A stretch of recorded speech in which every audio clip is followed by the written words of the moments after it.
नमस्कार दोस्तों, स्वागत है आपके अपने YouTube चैनल रीडिंग लवर्स पर। दोस्तों, आज की जो वीडियो इसमें हम करने वाले हैं आपका जो हरियाणा में टीचर एलिजिबिलिटी जो टेस्ट है टीजीटी पीजीटी या पीआरटी वाला, जिसकी जून में होने की संभावना है। तो आज की वीडियो में आपके एग्जाम के लिए महत्वपूर्ण क्वेश्चन जो लेकर आए हैं, जिसमें सबसे पहले हमारे जो हरियाणा जी के जो इसके महत्वपूर्ण क्वेश्चन आ जाते हैं। और अगर आप स्टेट के अलावा सीटी वाला जो एग्ज़ाम है इसकी भी अगर आप तैयारी कर रहे हैं तो क्वेश्चन इसी एग्ज़ाम के लिए महत्वपूर्ण रहने वाले हैं। और सीटी वाला जो एग्ज़ाम है ये आगे हो सकता है आपका जून के बाद ही हो, क्योंकि इस महीने में जो आपकी फार्म निकलने की पूरी संभावना है। तो इस महीने में जो आपको सीटी के फार्म देखने को मिल सकते हैं। तो फार्म के बाद जो 1-2 महीना तो लग ही जाता है एग्ज़ाम होने में। तो आगे जा जुलाई अगस्त के में आपका एग्ज़ाम हो सकता है। और स्टेट वाला हो सकता है आपका जून में हो जाए या फिर इसके साथ में भी हो सकता है। तो एग्ज़ाम कभी भी हो, हमने अपनी जो तैयारी वो जारी रखनी है। तो सबसे पहले हम जो हरियाणा जी के जो इसके महत्वपूर्ण क्वेश्चनों को करेंगे, और उसके बाद फिर जो अन्य जो सब्जेक्ट होंगे इनको जहाँ हम करेंगे। और हरियाणा करंट अफेयर या 2025 वाले जो महत्वपूर्ण क्वेश्चन हैं उनको वे जो हमने आज की वीडियो में यहाँ पर लिए हैं। तो जिसमें हमारा यहाँ पर पहला क्वेश्चन है, और इसके साथ ही एचपीएससी जैन के द्वारा नई वैकेंसी के लिए नोटिफिकेशन जारी कर दिया गया है। और कितनी पोस्ट है, कौन सी जो वैकेंसी है, वो सारी डिटेल्स आपको इस वीडियो के अंत पे मिल जाएगी अगर आपने वैकेंसी नहीं देखी थी। तो इच्छुक अभ्यर्थी जो है उसके लिए अप्लाई कर सकते हैं। तो अपनी क्वालिफिकेशन वगैरह देख लीजिएगा आप।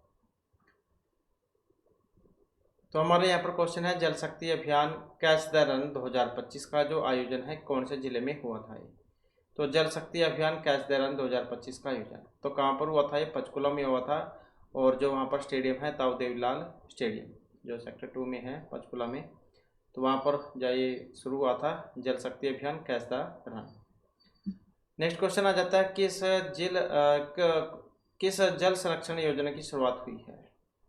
तो जल संरक्षण योजना है जिसकी शुरुआत हुई है, तो ये है मुख्यमंत्री के द्वारा की गई है जल संचय योजना। नेक्स्ट क्वेश्चन आ जाता है, किस जिले में सौर शक्ति सूक्ष्म सिंचाई परियोजना का उद्घाटन हुआ है। तो सौर शक्ति सूक्ष्म सिंचाई परियोजना तो यमुनानगर में हुआ, कैथल, भिवानी और जो महेंद्रगढ़ है। तो ये जिले हैं यहाँ पर सौर शक्ति सूक्ष्म सिंचाई परियोजना जिसका उद्घाटन हुआ है। तो ये जिले आप याद रखिएगा, यमुनानगर, कैथल, भिवानी और महेंद्रगढ़, सौर शक्ति सूक्ष्म सिंचाई परियोजना। अगला क्वेश्चन आ जाता है, हाल ही में हरियाणा सरकार ने पानीपत नगर निगम में कौन सा नया केंद्र स्थापित करने की मंजूरी मिली है। तो पानीपत नगर निगम में तो ये रहेगा अत्याधुनिक अग्निशमन केंद्र, कहाँ पर, पानीपत नगर निगम में।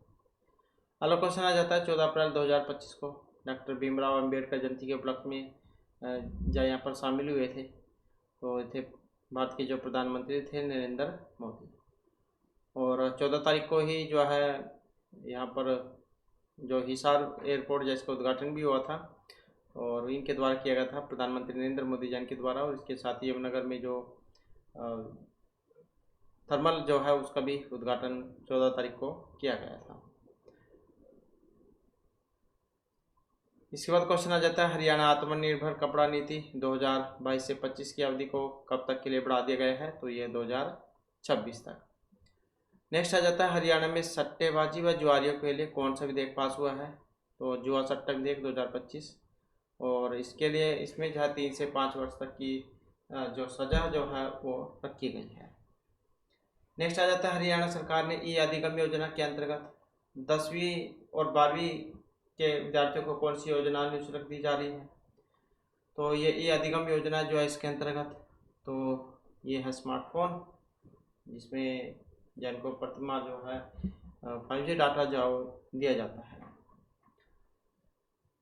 नेक्स्ट आ जाता है, किस स्टेडियम में 9.70 करोड़ की लागत से सिंथेटिक ट्रैक बनाए जाने की मंजूरी मिली है। तो रेवाड़ी में है ये राव तुलाराम स्टेडियम। तो सिंथेटिक ट्रैक बनाए जाने की यहाँ पर मंजूरी इसमें मिली है। अगला क्वेश्चन आ जाता है, हरियाणा सरकार ने कितने आधुनिक मातृ व शिशु स्वास्थ्य केंद्र बनाने की घोषणा की है। तो आधुनिक मातृ व शिशु स्वास्थ्य केंद्र बनाने की जो घोषणा हुई है कितनी, तो ये 9 है। नेक्स्ट आ जाता है, हरियाणा में किस स्थान पर जमीन के 30 फीट नीचे मौर्यकालीन जो धरोहर है वो मिली है। तो जो टोपरा कला गांव है टोपरा कला कहाँ पर है? ये यमुनानगर में है। तो यहाँ पर 30 फीट नीचे मौर्यकालीन धरोहर मिली है और यहीं पर सबसे बड़ा अशोक चक्र भी स्थापित है किया गया है। नेक्स्ट आ जाता है केंद्रीय मंत्री अमित शाह ने किस स्थान पर महाराजा अग्रसेन की मूर्ति का अनावरण किया था? तो ये अग्रोहा है, अग्रोहा में। और इसके साथ ही उन्होंने पीजी हॉस्टल का भी शिलान्यास किया था और Maharaja Agrasen medical college ICU block का उद्घाटन भी किया था। तो ये अग्रोहा धाम है।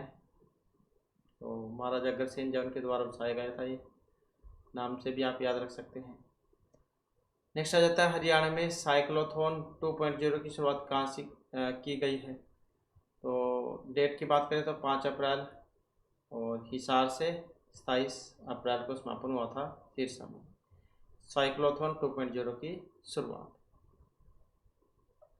नेक्स्ट आ जाता है हरियाणा सरकार ने 2025 की किस योजना के तहत युवा उद्यमियों को वित्तीय सहायता देने का प्रावधान किया है? तो ये हरियाणा युवा स्वरोजगार जो योजना है। तो हरियाणा सरकार ने 2025 के किस योजना के तहत युवा उद्यमियों को वित्तीय सहायता देने का प्रावधान किया है? तो हरियाणा युवा स्वरोजगार योजना के तहत। अगला क्वेश्चन आ जाता है खेलो इंडिया पैरा गेम्स जो है, इसमें कौन सा राज्य पहले स्थान पर रहा था?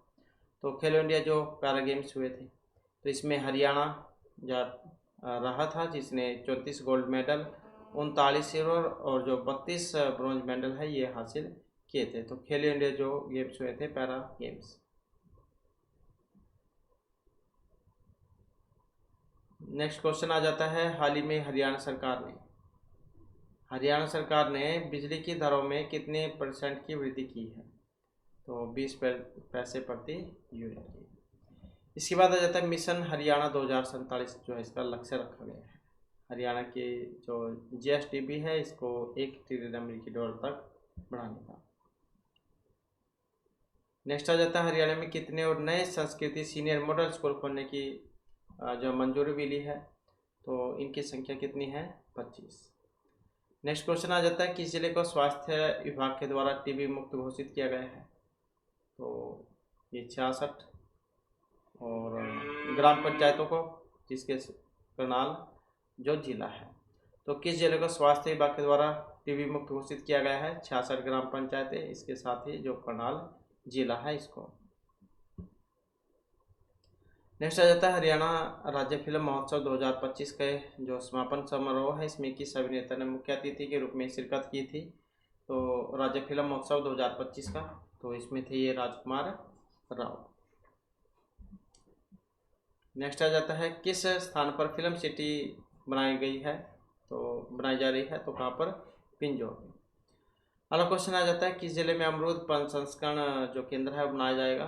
तो कहाँ पर? हिसार में। नेक्स्ट क्वेश्चन है किस महिला को BBC star performance of the year award से हाल ही में नवाजा गया है? तो चरखीदार की है कदमा की रमाबाई को।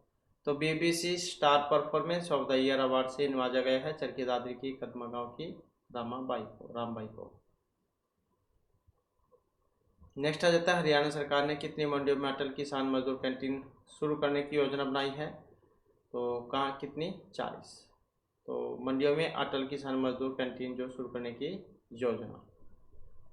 नेक्स्ट आ जाता है क्वेश्चन हमारा 7वां जो पोषण पखवाड़ा है, ये कब से कब तक मनाया गया है? तो 8 से 22 अप्रैल 2025 तक।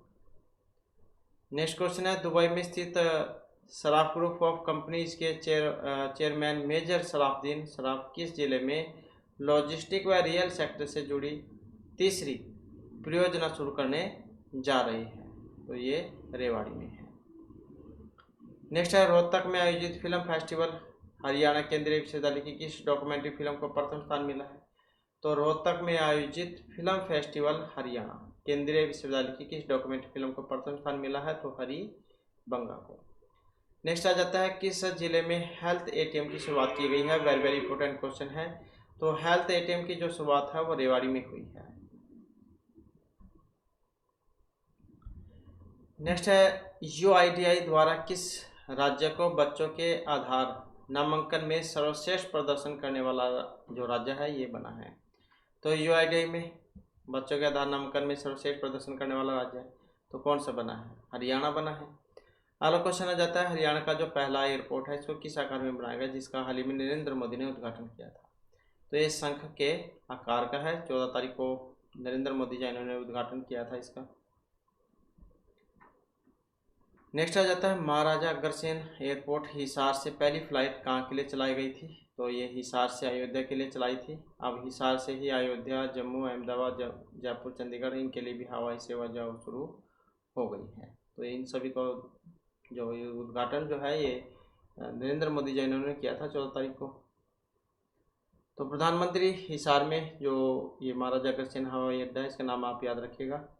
इसके नए टर्मिनल भवन की आधारशिला का उद्घाटन किया जो कि 87,970 वर्ग मीटर में फैला हुआ है और 1000 पीक ओवर यात्रियों को संभालने के लिए बनाया गया है। इसकी लागत 410 करोड़ रुपये जमा होगी और इसमें आधुनिक यात्री टर्मिनल, एक कार्गो टर्मिनल और एक टीसी भवन भी शामिल है। नेक्स्ट आ जाता है किस जिले में हाल ही में 800 मेगावाट की थर्मल पावर प्लांट का उद्घाटन किया गया है? तो ये जो यमुनानगर में पावर प्लांट जो पहले भी लगा हुआ है, तो इसमें जो है एक और जो नया जो थर्मल पावर प्लांट जो है इसका उद्घाटन किया गया है। और ये जो थर्मल पावर प्लांट है इसका क्या नाम है? तो ये आप हम एक मिनट में बता सकते हैं। नेक्स्ट क्वेश्चन है किस जिले की Tanvi Lathwal 10 metre air pistol में ऑस्ट्रेलिया की नंबर 1 जूनियर निशानेबाज बनी है? तो कहाँ की है ये? सोनीपत की। नेक्स्ट है किस खिलाड़ी ने ब्राजील में आयोजित विश्व मुक्केबाजी कप 2025 में गोल्ड मेडल जीता है? तो ये 70 किलोग्राम जो भार वर्ग में जज्जर किए हैं हितेश गुलिया और भिवानी के सचिन व हिसार के विशाल ने कांस्य पदक जीता है।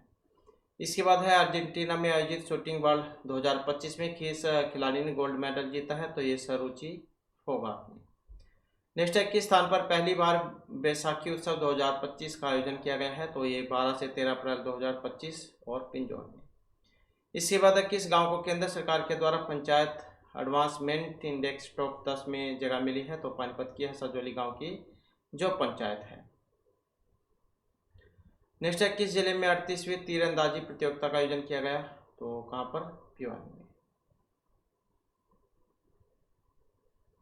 नेक्स्ट है हिसार में स्थापित किया जाने वाला औद्योगिक विनिर्माण क्लस्टर MIC कितने एकड़ क्षेत्र में ये विकसित किया जाएगा? तो ये 3000 एकड़ में। नेक्स्ट आ जाता है युवनगर का जो मुकारबपुर जो गांव है, तो यहाँ पर प्रस्तावित गोवर्धन संयंत्र प्रतिवर्ष कितनी मात्रा में जो संपीड़ित बायोगैस जो है उत्पन्न करेगा? तो 2600 मीट्रिक टन। अगला क्वेश्चन है हरियाणा के किस जिले में पासपोर्ट केंद्र बनाया जाएगा? तो कहाँ पर? नूंह में। नेक्स्ट है हरियाणा PM कुसुम योजना में सोलर पंप लगवाने में देश में नंबर कौन से नंबर पर है हरियाणा? तो ये दूसरे नंबर पर। नेक्स्ट क्वेश्चन है हाल ही में हरियाणा सरकार ने किस वर्ष में गठित जस्टिस SN ढींगरा आयोग को रद्द कर दिया है? तो 2014 में। नेक्स्ट क्वेश्चन आ जाता है हरियाणा विधानसभा को कौन से अंतर्राष्ट्रीय प्रशिक्षण कार्यक्रम की मेजबानी मिली है? तो कौन से? 36वें नंबर की। हेलो क्वेश्चन आ जाता है हरियाणा की किस खिलाड़ी ने लीमा मतलब पेरू में आयोजित ISSF विश्व कप 2025 में गोल्ड पदक जीता है? तो ये जज्जर की है सुरुचि फोगाट ने। नेक्स्ट क्वेश्चन है हमारा इंडिया जस्टिस रिपोर्ट 2025 में हरियाणा राज्य कौन से स्थान पर है? तो ये 12वें स्थान पर। अगला क्वेश्चन है हरियाणा के खिलाड़ी हैं नीरज चोपड़ा, तो इन्होंने दक्षिण अफ्रीका में हुई world athletic continental tour challenger प्रतियोगिता में कौन सा पदक जीता है? तो कौन सा? Gold medal.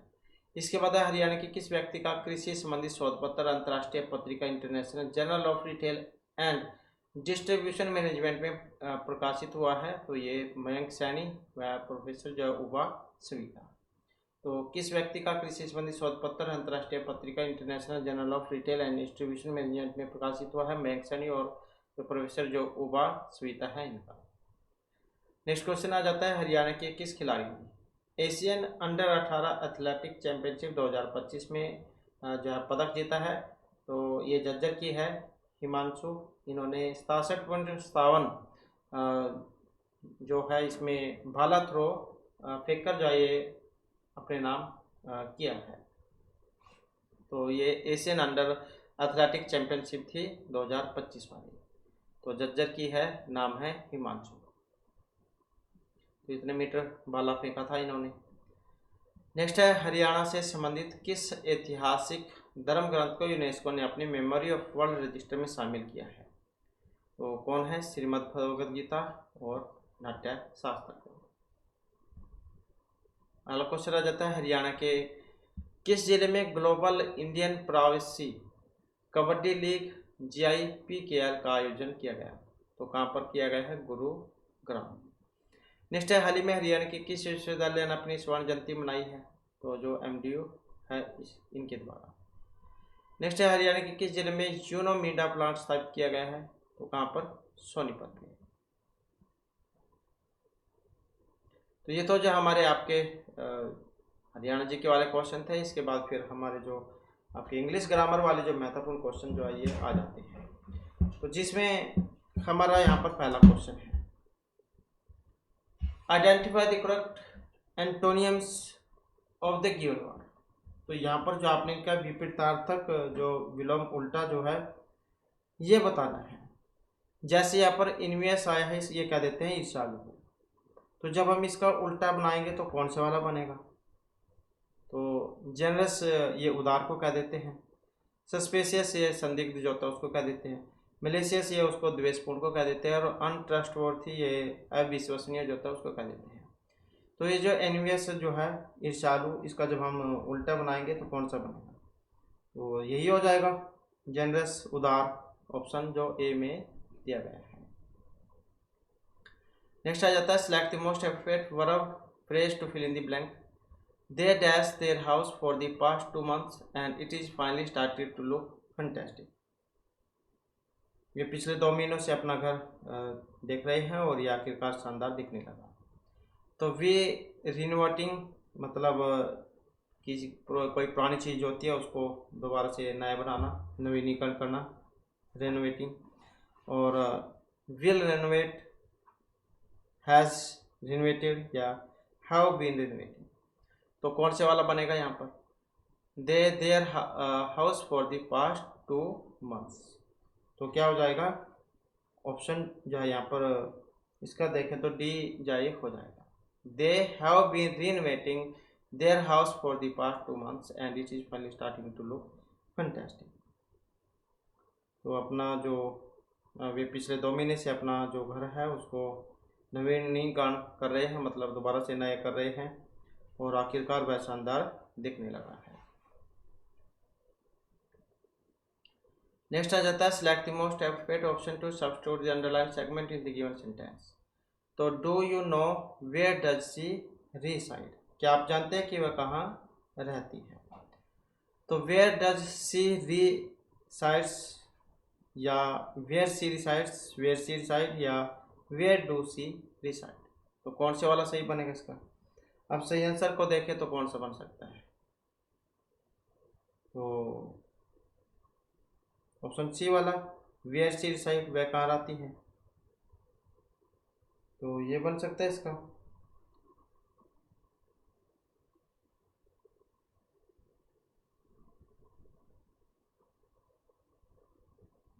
तो वेयर सी रिसाइड ये ना, इसका तो जो है देखें तो ऑप्शन जो बी वाला है तो ये इसका ठीक रहेगा, वेयर सी रिसाइड्स ये वाला। क्योंकि वर्ड WH वर्ड सब्जेक्ट ये वर्ब होता है और सी सिंगुलर सब्जेक्ट है जिसके साथ सिंगुलर वर्ब रिसाइड्स का प्रयोग होगा। तो वेयर सी रिसाइड्स यही ठीक रहेगा यहाँ पर, मतलब वे कहाँ रहती है। इसके बाद है select the option that express the given sentence in passive voice. People will respect this brave, लोग उसकी बहादुरी का सम्मान करेंगे। अब इसमें देखें तो कौन से वाला बनेगा? तो यहाँ पर देखें तो कौन सा हो सकता है इसका? तो यही हो जाएगा ऑप्शन सी वाला, his brave will be respected by people. तो उसकी बहादुरी का लोगों के द्वारा सम्मान किया गया। तो यहीं से हो जाएगा हिज ब्रेव, और मॉडल है इसके साथ बी का प्रयोग हो जाएगा, थर्ड फॉर्म में चल जाएगा। तो his brave will be respected by people. तो ऐसे हो जाएगा ये। इसके बाद है select the word which the correct spelling in the blank. Hiren loves to use words while writing anything. Hiren कुछ भी लिखते समय शब्दों का उपयोग करना पसंद करता है। अब कौन सा है यहाँ पर इसका सही बताना है, तो कौन से वाला हो सकता है इसमें सही, तो यही हो जाएगा बी वाला, COLLOQUIAN। ये कह देते हैं बोलचाल को, मतलब जो अच्छी जो होती है बातचीत बोलचाल वाले शब्दों का उपयोग करना पसंद करता है। नेक्स्ट आ जाता है select the most appropriate antonyms of the word bracket in fill in the blank. तो दारा the way to Mumbai, lost, तो कौन सा आएगा यहाँ पर, पेव्ड जो है ये पक्का करने को क्या देते हैं, पक्का किया। स्लेप्ट ये सोने को सोया जो होता है सोना उसको क्या देते हैं। और फाउंड जो है ये पाने को क्या देते हैं। और हेल्प मतलब किसी की सहायता मदद करना उसको क्या देते हैं। तो लॉस्ट का जब हम विपरीतार्थक विलोम उल्टा देखेंगे तो कौन सा बनेगा, लॉस्ट होता है खोना, तो खोने का क्या बनता है, पाना, ऐसे होता है फाउंड, तो यही होना चाहिए इसका। तो Dara found the way to Mumbai, Dara को मुंबई का रास्ता मिल गया।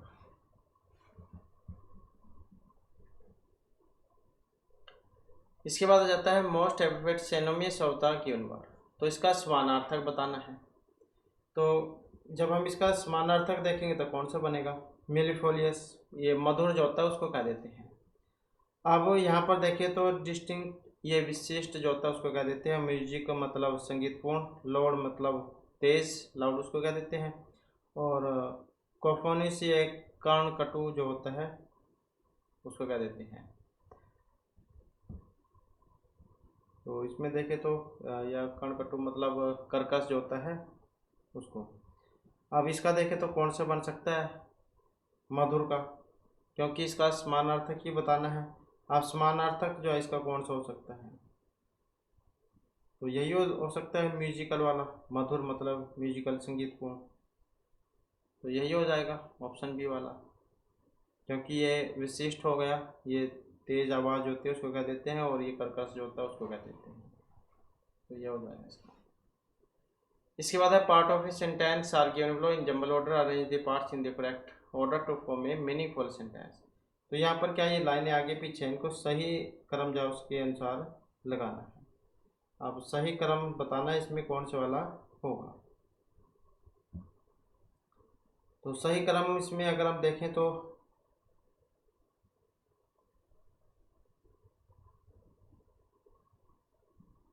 जो है यहाँ पर बी वाला भी हो सकता है इसका, CAEBD ये। तो इसमें देखें तो ही हैज डिस्कवर्ड, उसने खोजा है। और न्यू फैक्ट्स एंड एडवांटेज, नए तथ्य और उन्नत। डी की बात करें तो न्यू आर्गुमेंट्स, नए तर्क। पहले तो आएगा सी, ही हैज डिस्कवर्ड, उसने खोजा है।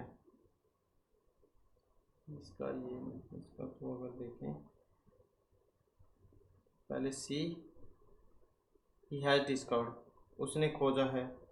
और फिर ए वाला न्यू फैक्ट एंड एडवांटेज, नए तथ्य और उन्नत। ई वाला न्यू आर्गुमेंट्स, नए तर्क। और फिर B but my opinion is, लेकिन मेरी राय है, अनचेंज, अपरिवर्तित, तो ये भी इसको हो सकता है। इसके बाद है select the option that express the given sentence in passive voice. तो पैसिव वॉइस जो उसमें बनाना है, people know Stellenbosch for its greeny and delicious street food. लोग स्टेलनबोस को उसकी हरियाली और स्वादिष्ट स्ट्रीट फूड के लिए जानते हैं। आप देखें तो कौन सा बन सकता है इसका, तो सही कौन सा वाला होगा इसमें, तो बी वाला हो जाएगा, ये वाला। Stellenbosch is known to people for its greeny and delicious street foods. Stellenbosch को उसकी हरियाली और स्वादिष्ट स्ट्रीट फूड के लिए लोगों के द्वारा जाना जाता है। तो यहीं से हो जाएगा ये।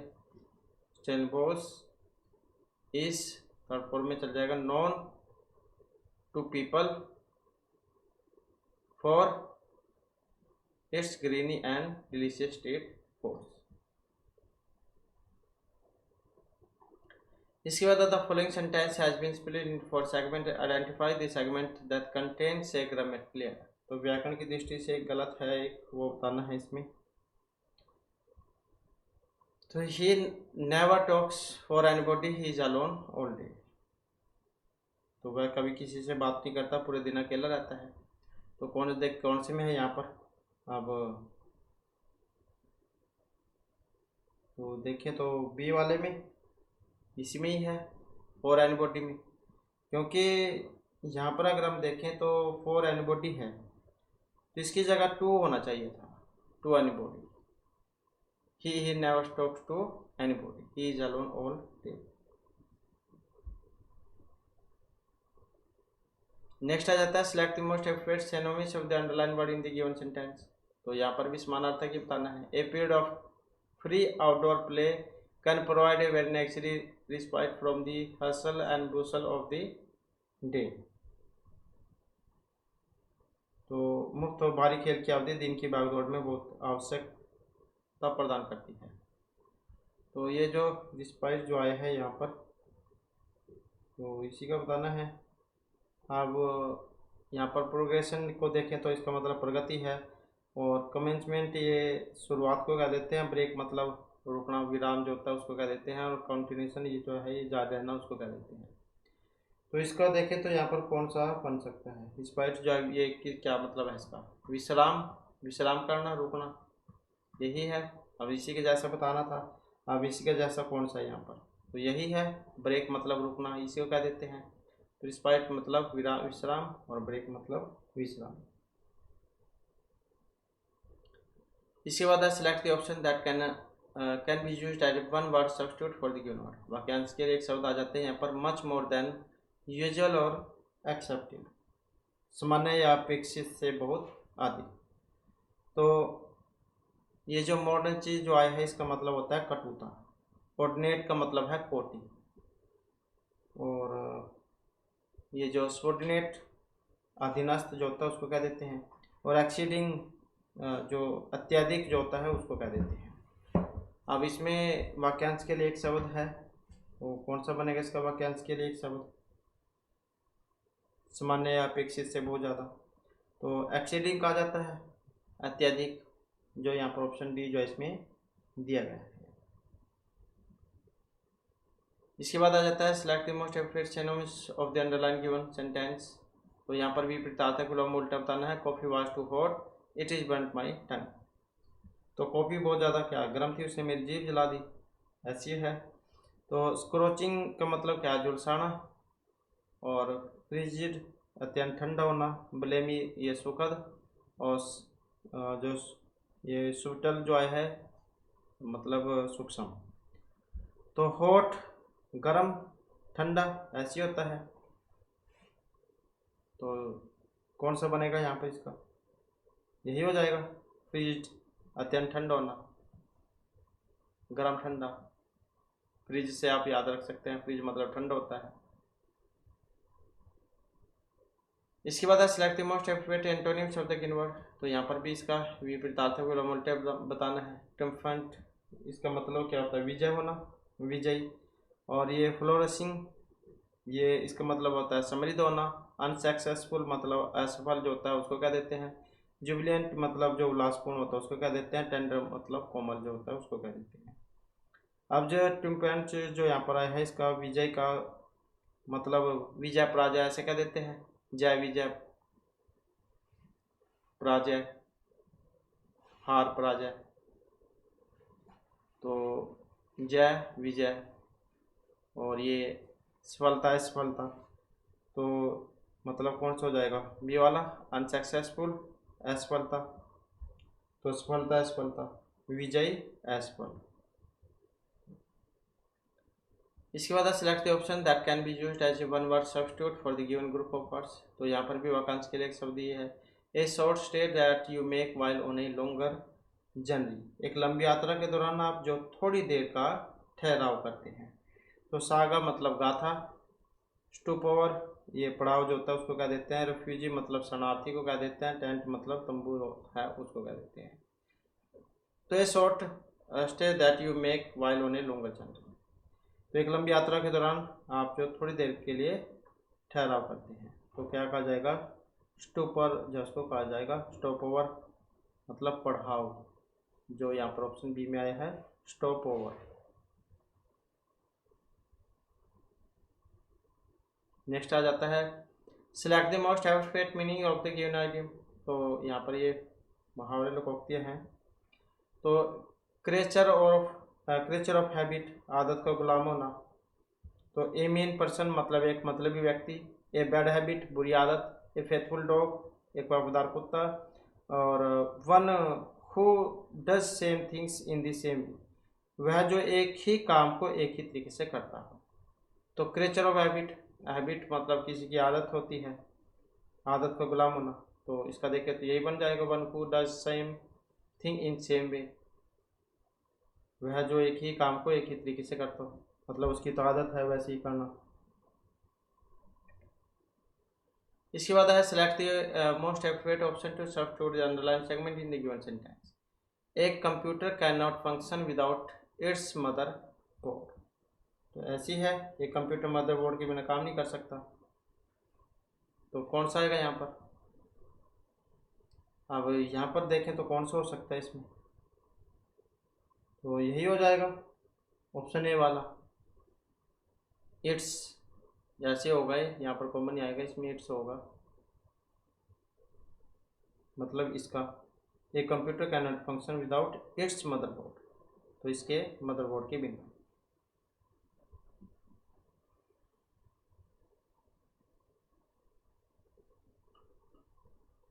नेक्स्ट आ जाता है select the most appropriate meaning of the given idiom.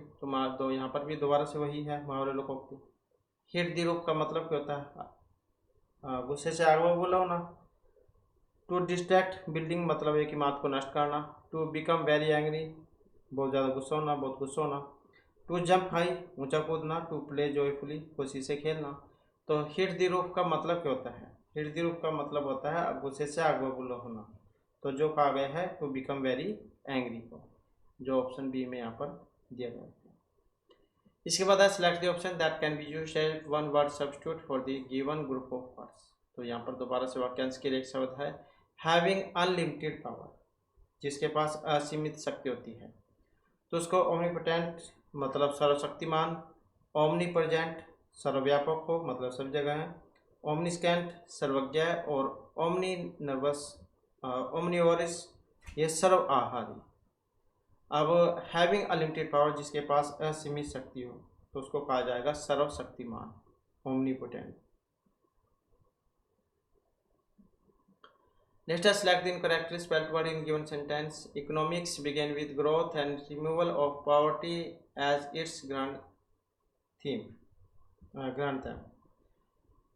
तो अर्थशास्त्र जो है विकास और गरीबी के अपने विषय के रूप में लेकर शुरू हुआ। पॉवर्टी मतलब गरीबी, ग्रांड मतलब भव्य, रिमूवल मतलब ये किसी चीज़ को हटाना कह देते हैं, और इकोनॉमिक्स मतलब अर्थशास्त्र। तो देखें तो इसमें कौन सा ठीक रहेगा, इनकरेक्टली है एक। अब इनकरेक्टली यहाँ पर कौन सा है इसमें, तो यही है रिमूवल वाला, क्योंकि इसमें क्या होना चाहिए था REMOVAL, तो AL का प्रयोग यहाँ पर होना चाहिए था REMOVAL, तो ये होना चाहिए था इसका।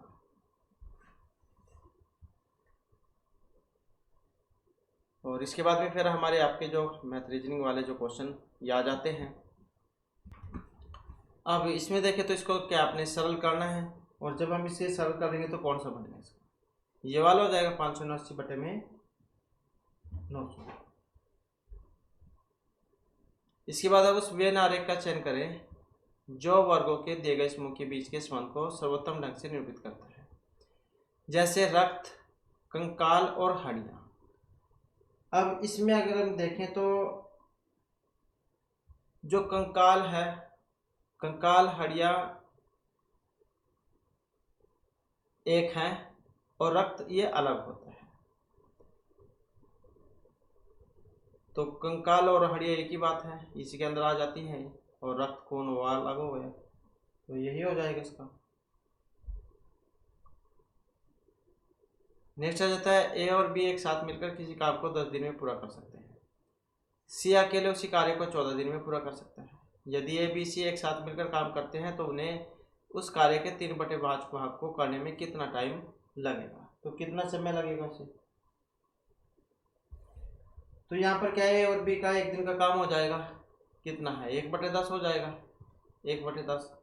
और इसी प्रकार से सी का काम है, सी का कितना है 14, तो 1/14 हो जाएगा।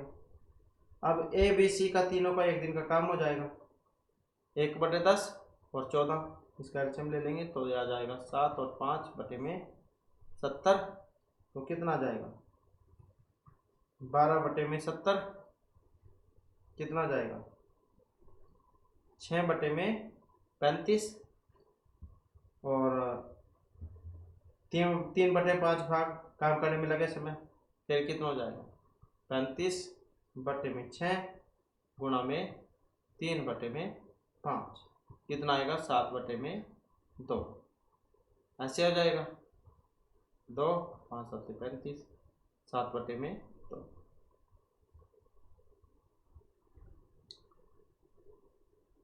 इसके बाद नीचे दिए गए बटन का माध्य है 26, तो के का मान जो आपने बताना है।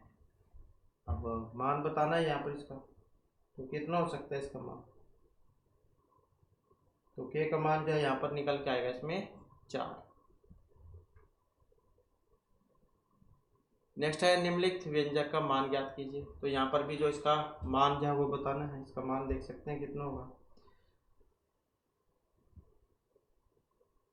तो मान जो है यहाँ पर इसका कितना निकल के आएगा 22, तो 22 जो है यहाँ पर इसका ये निकल के आएगा, तो ऐसे हो जाएगा 24 + में 13 - 5, और ये 45/17 - 2, और ये ब्रैकेट है, तो जब हम इसे हल करेंगे तो क्या होगा, ऐसे हो जाएगा 24 + में 13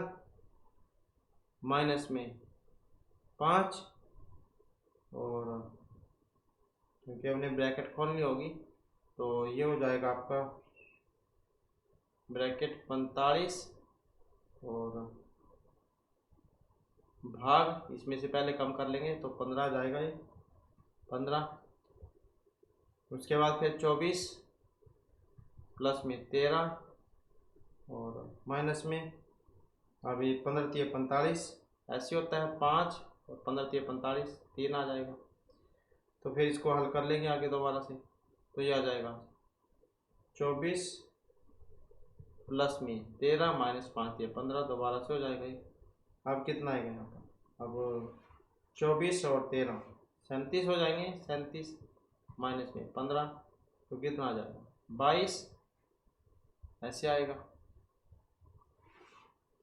नेक्स्ट एक एक जो यहाँ पर वस्तु है इसका अंकित मूल्य और क्रय मूल्य का अनुपात 5:3 है। यदि उस वस्तु का विक्रय मूल्य 3645 है और दुकानदार ने अंकित मूल्य पर 25 और 10% की 2 क्रमगत छूटें दी है, तो इसमें इस व्यवहार में होने वाला प्रतिशत लाभ या हानि बताइए। तो लाभ या फिर जो हानि है वो आपने बताना है। तो इसमें कितना आएगा ये, तो ये आ जाएगा 12.5%, जो यहाँ पर ऑप्शन ए में दिया गया है।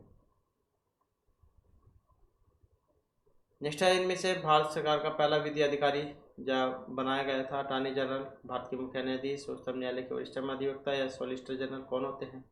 भारत सरकार के पहले विधि अधिकारी तो किन्हें मान जाता है? अटॉर्नी जनरल को मान जाता है। तो जो संविधान का जो अनुच्छेद 76 है इसके अनुसार अटॉर्नी जनरल के पद का प्रावधान ये करता है।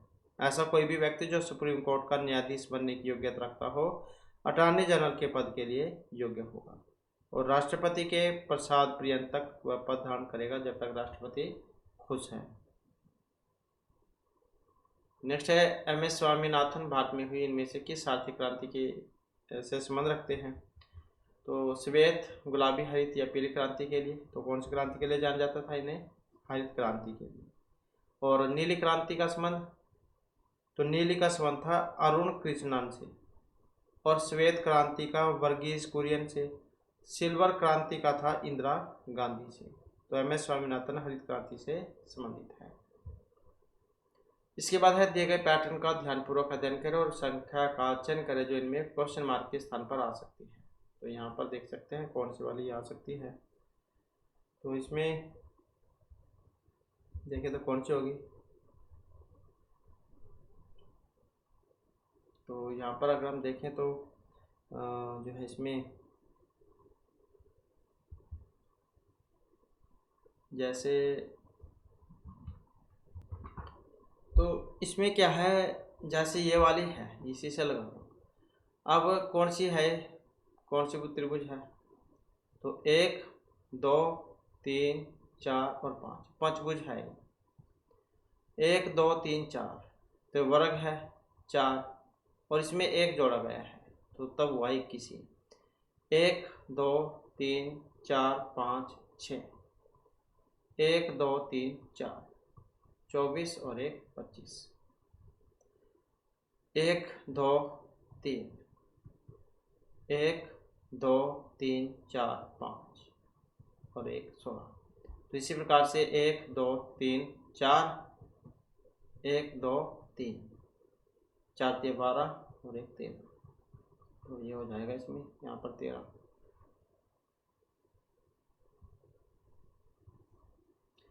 इसके बाद दिए गए कथन पर विचार करें और बताएं कि निम्नलिखित में से कौन सी धारणाएं दिए गए कथन में निहित हैं। तो कथन है यहाँ पर कि जो विकास आज अपने गणित के सवालों को हल नहीं कर सकता क्योंकि गावस्कर स्कूल में अनुपस्थित है। धारणा है कि सामान्यतः विकास अपने गणित के सवाल स्वयं हल कर सकता है या सामान्यतः गावस्कर गणित के सवालों को हल करने में विकास की मदद करता है।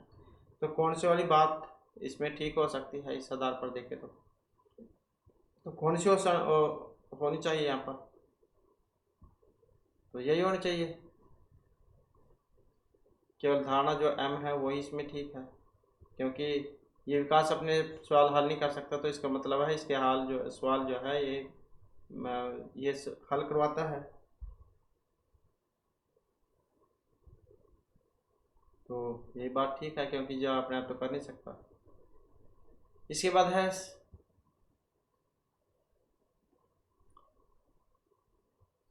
7 और 16 घंटे मिनट और सेकंड में लिखिए।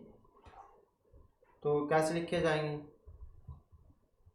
तो इसे जब हम लिखेंगे तो इस प्रकार से लिखे जाएंगे 7 घंटे 9 मिनट और 36 सेकंड।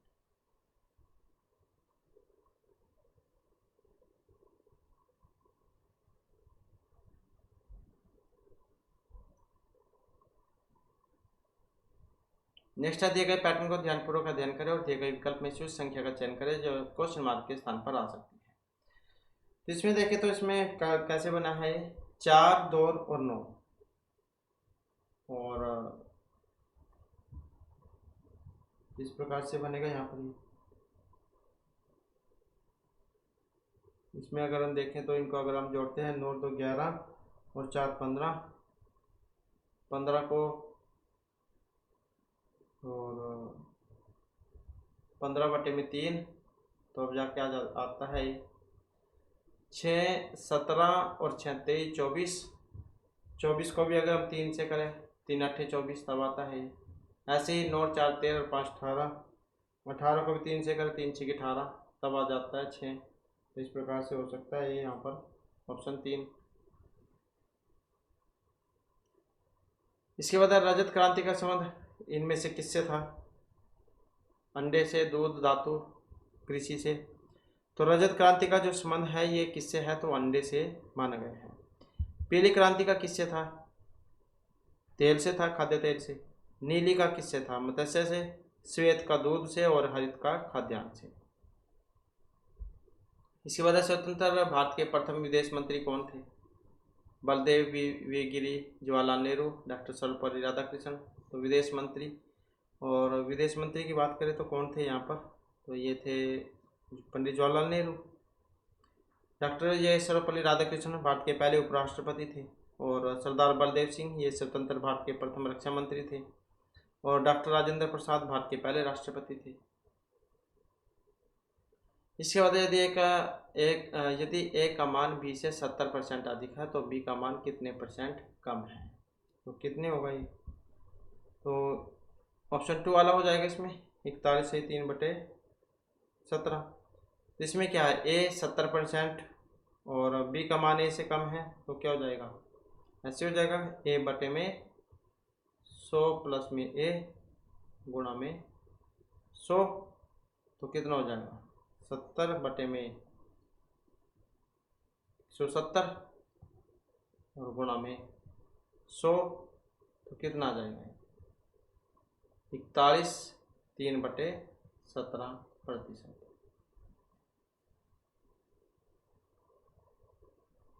ये है ये। नेक्स्ट है, राम और श्याम किसी कार्य को क्रमशः 12 दिन और 18 दिन में पूरा कर सकते हैं। उन्होंने एक साथ मिलकर वह कार्य किया और उन्हें इसके लिए 15,000 का भुगतान प्राप्त हुआ, तो उन्हें अलग अलग कितना भुगतान प्राप्त हुआ था, तो कितना भुगतान प्राप्त हुआ था यहाँ पर, तो 9,000 और 6,000 ऐसे ही हुआ था। तो राम का हिस्सा कितना था 1/12 और श्याम का 1/18। तो कार्य क्षमता का अनुपात और क्या होगा, राम अनुपात श्याम, ये अनुपात में लगा लो ऐसे। फिर राम का हिस्सा कितना हो जाएगा यहाँ पर 15,000 और बटे में 3 प्लस में 2 और गुणा में 3। अब कितना आएगा ये, हो जाएगा 15,000, 3 और 2 5 गुणा में 5 3, तो कितना जाएगा 5 3 15 3 3 9, 9,000 आ जाएगा 1 2 3। और फिर श्याम का हिस्सा तो वैसे ही 15,000 बटे में 5 गुणा में 2, कितना आ जाएगा 5 3 15 3 2 6, 6,000। नेक्स्ट इनमें से किस इलाके में ऊंचे क्षेत्र और खारे रेतीले समतल मैदान तथा दलदली क्षेत्र शामिल है। अब ये कौन सा है, गंगा ब्रह्मपुत्र का डेल्टा और ये कच्छ वन या मालाबार तट, कौन सा है, तो इसमें जो है यहाँ पर देखें तो ऑप्शन 3 वाला है कच्छ वाले वन। तो कच्छ का रण क्षेत्र में ऊंचे क्षेत्र और खारे रेतीले समतल मैदान और दलदली क्षेत्र शामिल है। कच्छ का रण कहाँ पर है, भारत के गुजरात में, और हड़प्पा कालीन जो स्थल है धोलावीरा शहर वो यहीं पर है, और कच्छ के रण की जो पश्चिमी सीमा वो पाकिस्तान से मिलती है। इसके बाद इसमें से कौन सा अनुच्छेद भारतीय संसद को जातियों एवं उपजातियों को अनुसूचित जातियों की सूची में शामिल करने और उससे बाहर करने की शक्ति प्रदान करता है, अनुच्छेद 43 41 200 या 241, तो कौन सा है, तो यही है अनुच्छेद 241। भारतीय संसद को जातियों उपजातियों और जनजातियों को अनुसूचित जातियों की सूची में शामिल करने और उससे बाहर करने की शक्ति प्रदान करता है। और अनुच्छेद 43 क्या करता है, राज्य कर्मचारियों के लिए निर्वाह मजदूरी शिष्ट जीवन स्तर बढ़ाने का प्रयास करता है। और अनुच्छेद 200 किसी राज्य की विधानसभा के द्वारा पारित विधेयक को सहमति के लिए राज्यपाल के समक्ष प्रस्तुत करने की प्रक्रिया रेखांकित करता है। नेक्स्ट आ जाता है गोटी पुआ। ये नृत्य है, मंदिर में लड़कियों का भरतनाट्यम करना, उड़ीसा में युवा लड़कों का नृत्य है, पटचित्रों के माध्यम से श्री कृष्ण की कहानी बताना है, छत्तीसगढ़ का नकाबपोश नृत्य है। गोटी पुआ क्या है, गोटी पुआ की बात करें तो उड़ीसा में युवा लड़कों का नृत्य होता है।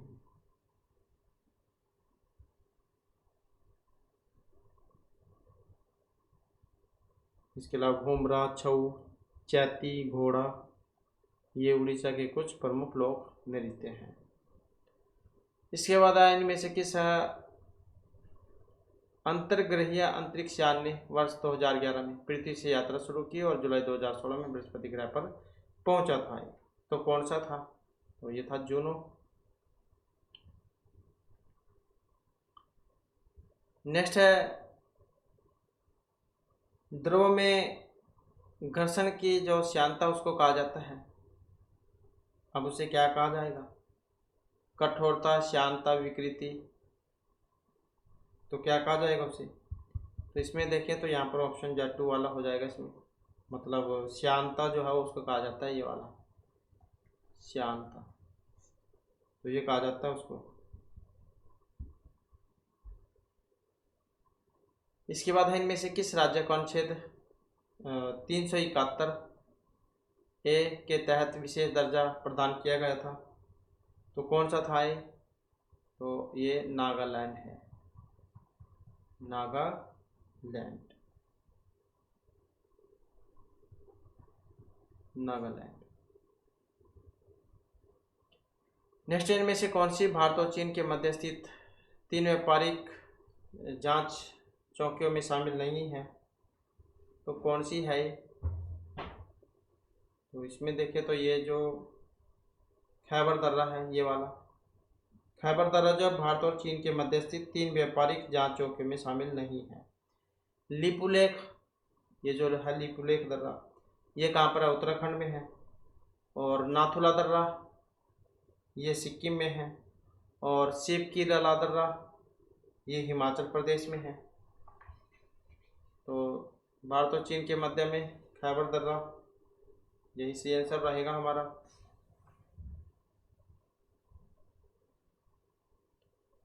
इसके बाद है वह राशि ज्ञात कीजिए जिस पर 5% वार्षिक दर पर 3 वर्ष के चक्रवृद्धि ब्याज और साधारण ब्याज का अंतर 244 हो। तो कौन सा है? 32,000। नेक्स्ट है किला मुबारक स्मारक कहाँ स्थित है? कहाँ पर है ये? तो ये पंजाब में है। आमेर किला राजस्थान में है। फतेहपुर सीकरी ये भी उत्तर प्रदेश में। हुमायूं का मकबरा दिल्ली में है। तो इस प्रकार से जो हमारे इस क्लास में महत्वपूर्ण क्वेश्चन थे, नेक्स्ट वीडियो की इसमें आपके लिए नए जो महत्वपूर्ण क्वेश्चन हम लेकर आएंगे। और हमारे साथ अंत बनाने के लिए धन्यवाद।